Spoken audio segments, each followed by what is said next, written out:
Narendra Modi guarantee, Narendra Modi guarantee. ಭಾರತೀಯ ಜನತಾ ಪಕ್ಷದವರು ಸಾಮಾಜಿಕ ನ್ಯಾಯದ ವಿರೋಧಿಗಳು.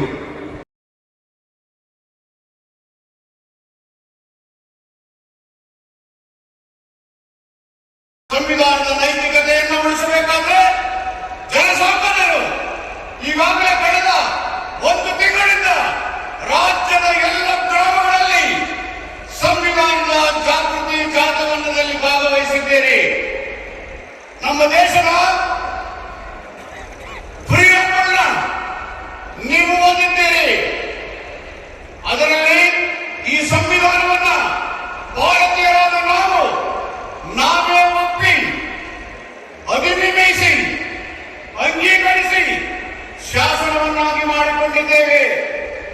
ಈ ಶಾಸನಗಳು ಎಲ್ಲ ಜನರನ್ನು ಇನ್ನೂ ತಲುಪಲಿಲ್ಲ. ಅಸ್ಪೃಶ್ಯ ನಿವಾರಣೆ ಆಗಲಿಲ್ಲ. ಕೋಮು ಸೌಹಾರ್ದತೆಯನ್ನು ಸಂಪೂರ್ಣವಾಗಿ ಕಾಪಾಡಲಿಕ್ಕೆ ಆಗಲಿಲ್ಲ. ಭಾಷೆಯ ಹೆಸರಿನಲ್ಲಿ, ಜಾತಿಯ ಹೆಸರಿನಲ್ಲಿ, ಧರ್ಮದ ಹೆಸರಿನಲ್ಲಿ ದೇಶವನ್ನು ಒಡೆದು ರಾಜಕಾರಣ ಕವಲುದಾರಿಯಲ್ಲಿ ಇದೆ. ಈ 75 ವರ್ಷದ ಸಂವಿಧಾನ ಆಚರಣೆಯ ದಿನ ಮೊದಲನೇ ಪ್ರಧಾನಮಂತ್ರಿ ಪಂಡಿತ್ ಜವಾಹರಲಾಲ್ ಅವರು ಭಾರತ ದೇಶಕ್ಕೆ ರಾಷ್ಟ್ರೀಯ ಏಕತಾ ಸಮಾವೇಶ 2024 ಉದ್ಘಾಟಿಸಿದ್ದಾರೆ. ಭೇರಿ ಬಾರಿಸುವಂತಹ ಈ ಹೊತ್ತಿನಲ್ಲಿ ಶೈಕ್ಷಣಿಕ ಅಭಿವೃದ್ಧಿ ನಮ್ಮ ಸಂವಿಧಾನದ ಪ್ರಬಲ ಆಯ್ಕೆಯಾಗಿದೆ. ಪ್ರಜಾಪ್ರಭುತ್ವ ಅದೇ ರೀತಿಯಲ್ಲಿ ನಾನು ಪ್ರಧಾನಮಂತ್ರಿ ಆಗಿದ್ದೇನೆ. ಕ್ಯಾಪಿಟಲಿಸ್ಟ್ ಅಲ್ಲ, ಲ್ಯಾಂಡ್ ಅಲ್ಲ, ಉಳುವ ಮನೆ ಭೂಮಿಯ ಒಡೆ ಆಗಬೇಕಂತ ಹೇಳಿ ಲ್ಯಾಂಡ್ ರಿಫಾರ್ಮ್ಸ್ ಆಕ್ಟ್ ಅನ್ನು ನೆಹರೂರವರು ತಂದುಕೊಟ್ಟರು. ಕಟ್ಟಿ ಭಾರತ ಆಹಾರ ಸ್ವಾವಲಂಬನೆಯನ್ನು ಪಡೆಯಲಿಕ್ಕೆ ಸಾಧ್ಯ ಆದರು. ಕೃಷಿಯನ್ನ ಕೈಗಾರಿಕೆ ಸಮನಾಗಿ ಬೆಳೆದು ಭಾರತದ ಮೂಲ ಕಸುವಾದಂತಹ ಕೃಷಿ ಮತ್ತು ಕೃಷಿ ಆಧಾರಿತ ಜೀವನದ ಮೂಲಕ ಜನರ ಜೀವನವನ್ನ, ಭಾರತವನ್ನ ಸಮೃದ್ಧಗೊಳಿಸಬೇಕು ಅಂತಕ್ಕಂಥ ಮೊದಲನೇ ಪ್ರಧಾನ ಪಂಡಿತ್ ಲಾಲ್ ಅವರ ಆಶೋತ್ತರಗಳು, ಗಾಂಧೀಜಿಯ ಚಿಂತನೆಗಳು, ಇಂದಿರಾ ಗಾಂಧೀಜಿಯವರ ಆರ್ಥಿಕ ಘೋಷಣೆಗಳು ಇವೆಲ್ಲವೂ ಸಂಪೂರ್ಣವಾಗಿ ಗುರಿಯನ್ನು ತಲುಪಲಿಕ್ಕೆ ಆಗಲಿಲ್ಲ.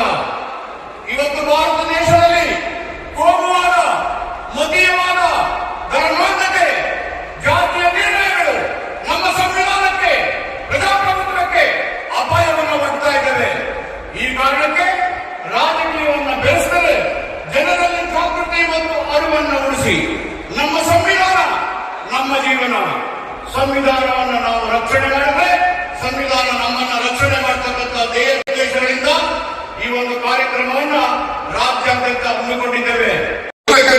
ಇರಬಹುದು, ಎಲ್ಲರಲ್ಲೂ ಕೂಡ ಸಮಾನ ಅವಕಾಶವನ್ನು ಕಲ್ಪಿಸಿಕೊಂಡಿದ್ದಾರೆ. ಇವತ್ತು ಸಮಾಜದ ಕನಸನ್ನ ಸಂವಿಧಾನದ ಮೂಲಕ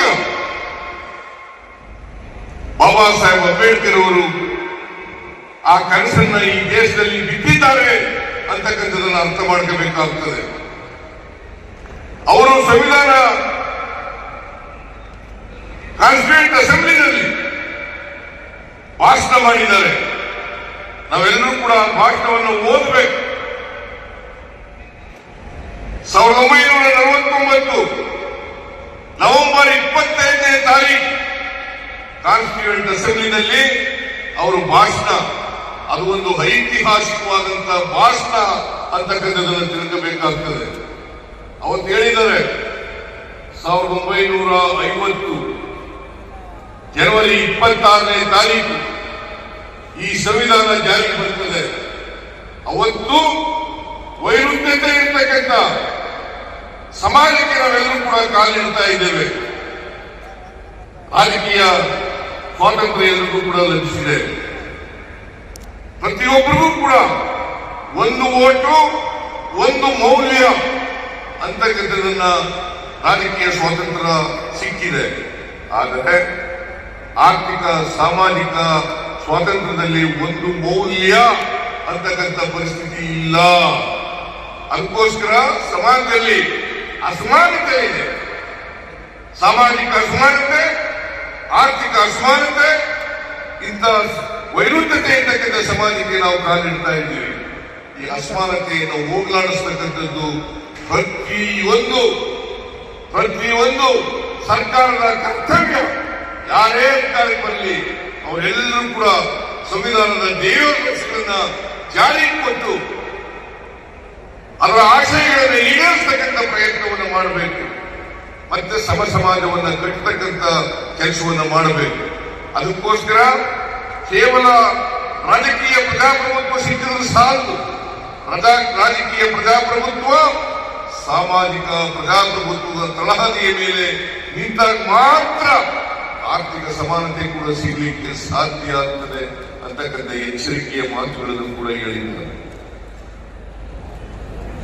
ಹಾಗಾಗಿ ಇವತ್ತು ಸಮಾಜದಲ್ಲಿ ಅಸಮಾನತೆಯಿಂದ ನಡೀತಾ ಇದ್ದಾರೆ. ಯಾರು ನಡೀತಾ ಇದ್ದಾರೆ? ಯಾಕಂತಂದ್ರೆ ಜಾತಿ ವ್ಯವಸ್ಥೆಯ ಕಾರಣಕ್ಕೋಸ್ಕರ ಇವತ್ತು ಅಸಮಾನತೆ ನಿರ್ಮಾಣ ಆಗಿದೆ ಅಂತಕ್ಕಂಥದನ್ನು ತಿಳ್ಕಬೇಕಾಗ್ತದೆ. ಬಹುಸಂಖ್ಯಾತ ಜನರು ಶತಮಾನಗಳ ಕಾಲ ಅಕ್ಷರ ಸಂಸ್ಕೃತಿಯಿಂದ ವಂಚಿತರಾಗುವುದರಿಂದ ವಿದ್ಯೆ ಕಲಿಯಲಿಕ್ಕೆ ಸಾಧ್ಯ ಆಗದಿರುವುದರಿಂದ ಇವತ್ತು ಈ ಅಸಮಾನತೆ ನಿರ್ಮಾಣ ಆಗಿದೆ. ಈ ಅಸಮಾನತೆಯನ್ನು ಹೋಗಲಾಡಿಸ್ತೇನೆ ಸ್ವಾತಂತ್ರ್ಯ ಬಂದದಕ್ಕೆ ಈ ದೇಶಕ್ಕೆ ಅದು ಸಾರ್ಥಕ ಆಗಲ್ಲ, ಯಶಸ್ಸಾಗಲ್ಲ ಅಂತಕ್ಕಂಥ ಮಾತುಗಳನ್ನ ಬಹಳ ಸ್ಪಷ್ಟವಾಗಿ ನಾವು ತಿಳ್ಕಬೇಕಾಗ್ತದೆ. ಅದಕ್ಕೋಸ್ಕರನೇ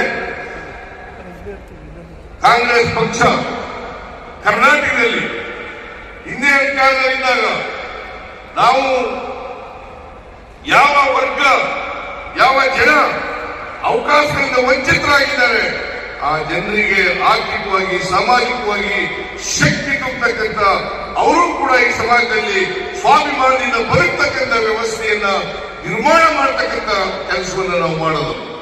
ಅವತ್ತು 165 ಭರವಸೆಗಳನ್ನು ಕೊಟ್ಟಿದ್ದು 2003ರಿಂದ 2018ರವರೆಗೆ. ಆ ಭರವಸೆಗಳಲ್ಲಿ 158 ಭರವಸೆಗಳನ್ನ ಈಡೇರಿಸಿದ್ದವು. ಈ ಸಾರಿ ಆರ್ಥಿಕ ಸಾಮಾಜಿಕ ಶಕ್ತಿಯನ್ನ ಅವಕಾಶದಿಂದ ವಂಚಿತರಾಗಿರ್ತಕ್ಕಂಥ ಜನರಿಗೆ ತುಂಬಬೇಕು ಅನ್ನೋ ಕಾರಣಕ್ಕೋಸ್ಕರವಾಗಿ 5 ಗ್ಯಾರಂಟಿಗಳನ್ನ ಜನರಿಗೆ ನಾವು ಭರವಸೆಗಳನ್ನಾಗಿ ಕೊಟ್ಟಿದ್ದು. ನಾವು ಅಧಿಕಾರಕ್ಕೆ ಬಂದು ಈ ಸಾರಿ 9 ತಿಂಗಳಾಯಿತು. ಈ 9 ತಿಂಗಳಲ್ಲಿ 5 ಗ್ಯಾರಂಟಿಗಳನ್ನ ಈಡೇರಿಸಿದ್ದೇವೆ ಅಂತ ಮಾತುಗಳನ್ನು ಹೇಳಲಿಕ್ಕೆ ಬಯಸ್ತಾ ಇದ್ದಾರೆ. ಅದೇ ಬಿಜೆಪಿಯವರು ಯಾವತ್ತೂ ಕೂಡ ನುಡಿದಂತೆ ನಡೆದಿಲ್ಲ. ನಾವು ಬಸವಾದಿ ಶರಣರು ನುಡಿದಂತೆ ನಡೆದಿದ್ದಾರೆ. ಅವರ ದಾರಿಯಲ್ಲಿ ಹೆಜ್ಜೆ ಇರ್ತಕ್ಕಂಥ ಪ್ರಾಮಾಣಿಕವಾದಂಥ ಪ್ರಯತ್ನವನ್ನು ಮಾಡ್ತಾ ಇರ್ತಕ್ಕಂಥ ಪಕ್ಷ ಇದ್ರೆ, ಸರ್ಕಾರ ಇದ್ರೆ ಅದು ಕಾಂಗ್ರೆಸ್ ಸರ್ಕಾರ ಅಂತ ತಿಳಿಸಲಿಕ್ಕೆ ಬಯಸ್ತಾ ಇದೆ. ಇವತ್ತು 1,20,00,000 ಜನ 1,20,00,000 ಜನ ಈ 5 ಗ್ಯಾರಂಟಿಗಳ ಪ್ರಯೋಜನವನ್ನು ಪಡೀತಾ ಇದ್ದಾರೆ. ಅದರರ್ಥ ಸುಮಾರು 4,60,00,000 ಜನ 4,60,00,000 ಜನ ಯಾರು ಬಡತನದ ರೇಖೆಯಿಂದ ಕೆಳಗಡೆ ಇದ್ದಾರೆ, ಅವಕಾಶಗಳಿಂದ ವಂಚಿತರಾಗಿದ್ದಾರೆ, ಆ ಎಲ್ಲ ಜನರು ಕೂಡ ಬಡತನದಿಂದ ಹೊರಗಡೆ ಬಂದಿದ್ದಾರೆ ಅಂತಕ್ಕಂಥದ್ದನ್ನು ತಿಳಿದುಕೊಳ್ಳಲಿಕ್ಕೆ ಸಾಧ್ಯ ಆಗ್ತದೆ. ಇದನ್ನ ನಮ್ಮ ವಿರೋಧಿಗಳು ಅಪಪ್ರಚಾರ ಮಾಡುತ್ತಾರೆ. ಮೊದಲು ಹೇಳಿದರು ಈ ಗ್ಯಾರಂಟಿಗಳನ್ನ ಜಾರಿ ಮಾಡಲಿಕ್ಕೆ ಸಾಧ್ಯ ಇಲ್ಲ. ಒಂದು ವೇಳೆ ಜಾರಿ ಮಾಡಿದ್ರೆ ಕರ್ನಾಟಕ ರಾಜ್ಯ ಆರ್ಥಿಕವಾಗಿ ದಿವಾಳಿ ಆಗ್ತದೆ. ಯಾರು ಇದನ್ನು ಹೇಳಿದವರು ಅಂತಂದ್ರೆ ಈ ದೇಶದ ಪ್ರಧಾನಮಂತ್ರಿ ನರೇಂದ್ರ ಮೋದಿಯವರು. ಈಗ ಯಾವ ಗ್ಯಾರಂಟಿಗಳನ್ನು ವಿರೋಧ ಮಾಡಿದಂತ ನರೇಂದ್ರ ಮೋದಿಯವರು ಅವರೇ ಇವತ್ತು ನರೇಂದ್ರ ಮೋದಿ ಗ್ಯಾರಂಟಿ ಅಂತ ಹೇಳ್ಬೇಕು ಹಾಕ್ತಾ ಇದ್ದಾರೆ. ಭಾರತೀಯ ಜನತಾ ಪಕ್ಷದವರು ಕೇಂದ್ರದ ದೇಶದ ನರೇಂದ್ರ ಮೋದಿ ಅವರಾಗ್ಬೋದು, ಕರ್ನಾಟಕ ರಾಜ್ಯದ ಮುಖಂಡಗಳಾಗ್ಬೋದು, ಯಾವತ್ತೂ ಕೂಡ ನುಡಿದಂತೆ ನಡೆದಿಲ್ಲ. ಇವತ್ತು ಏನಾದರೂ ಬಿಜೆಪಿಯವರ ಮನೆ ದೇವರು ಯಾವುದು ಅಂತಂದ್ರೆ ಅದು ಸುಳ್ಳು. ಅವರ ಮನೆ ದೇವರು ನರೇಂದ್ರ ಮೋದಿ ಅವರು ಸುಳ್ಳು ಹೇಳಿದ್ದಾರೆ, ಕರ್ನಾಟಕದ ಬಿಜೆಪಿ ಮುಖಂಡರು ಸುಳ್ಳು ಹೇಳಿದ್ದಾರೆ. ನಾವು ನುಡಿದಂತೆ ನಡೆದಿದ್ದೇವೆ. ಬಾಬಾ ಸಾಹೇಬ್ ಅಂಬೇಡ್ಕರ್ ಅವರು ಯಾವ ಉದ್ದೇಶ ಇಟ್ಕೊಂಡಿದ್ರು ಆ ಉದ್ದೇಶವನ್ನು ಈಡೇರಿಸಲಿಕ್ಕೋಸ್ಕರ ಆರ್ಥಿಕವಾಗಿ ಸಾಮಾಜಿಕವಾಗಿ ಶಕ್ತಿ ತುಂಬತಕ್ಕಂಥ ಕೆಲಸವನ್ನು ಮಾಡ್ತಾ ಇದ್ದಾರೆ. ಯಾಕಂತಂದ್ರೆ ಭಾರತೀಯ ಜನತಾ ಪಕ್ಷದವರು ಸಾಮಾಜಿಕ ನ್ಯಾಯದ ವಿರೋಧಿಗಳು. ಅವರು ಮನುಸ್ಮೃತಿನಲ್ಲಿ ನಂಬಿಕೆ ಇಟ್ಟಿರ್ತಕ್ಕಂಥವರು. ಬಾಬಾ ಸಾಹೇಬ್ ಅಂಬೇಡ್ಕರ್ ಅವರು ಕೊಟ್ಟಿರ್ತಕ್ಕಂಥ ಸಂವಿಧಾನದಲ್ಲಿ ನಂಬಿಕೆ ಇಲ್ಲ.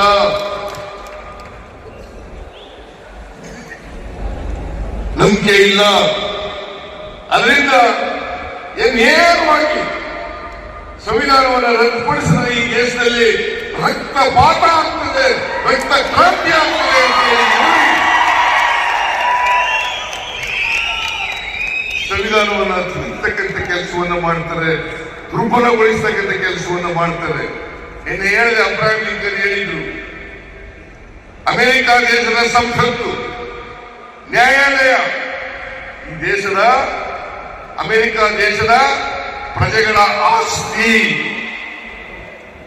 ಸಂವಿಧಾನವನ್ನು ಉಳುಮೆ ಮಾಡತಕ್ಕಂಥದ್ದು, ಅದನ್ನು ಕಿತ್ತೊಳಿಸತಕ್ಕಂಥದ್ದು ಪ್ರಜೆಗಳ ಕರ್ತವ್ಯ ಅಲ್ಲ.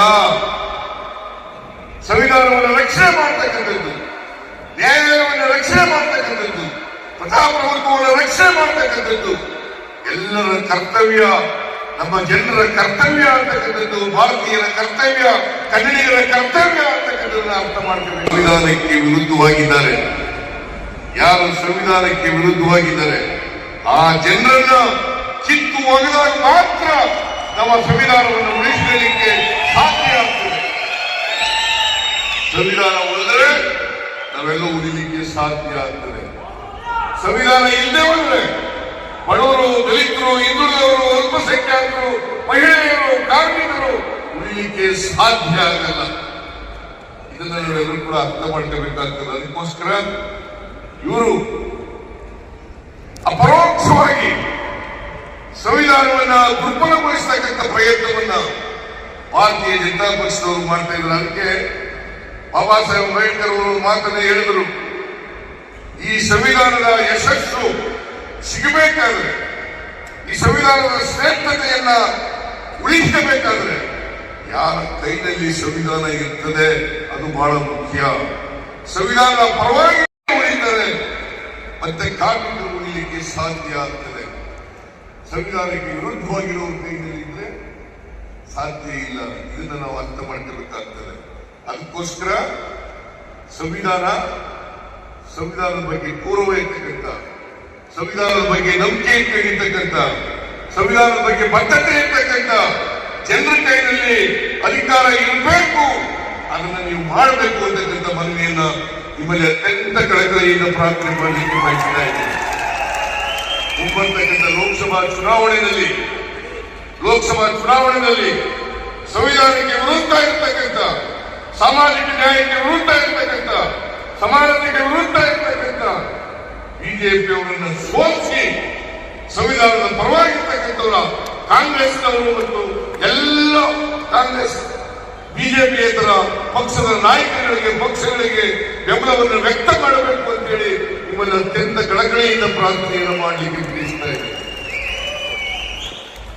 ಇಷ್ಟನ್ನ ಹೇಳಿ ಈ ಸಮಾವೇಶ ಯಶಸ್ವಿಯಾಗಿ ಕಾರಣಕರ್ತರಾದಂತ ಮಾದೇವಪ್ಪ ಮತ್ತು ಎಲ್ಲ ಅವರ ತಂಡದವರಿಗೆ ಧನ್ಯವಾದಗಳನ್ನು ಹೇಳಿ ನನ್ನ ಮಾತನ್ನು ಮುಗಿಸ್ತೇನೆ. ಜೈ ಹಿಂದ್, ಜೈ ಕರ್ನಾಟಕ.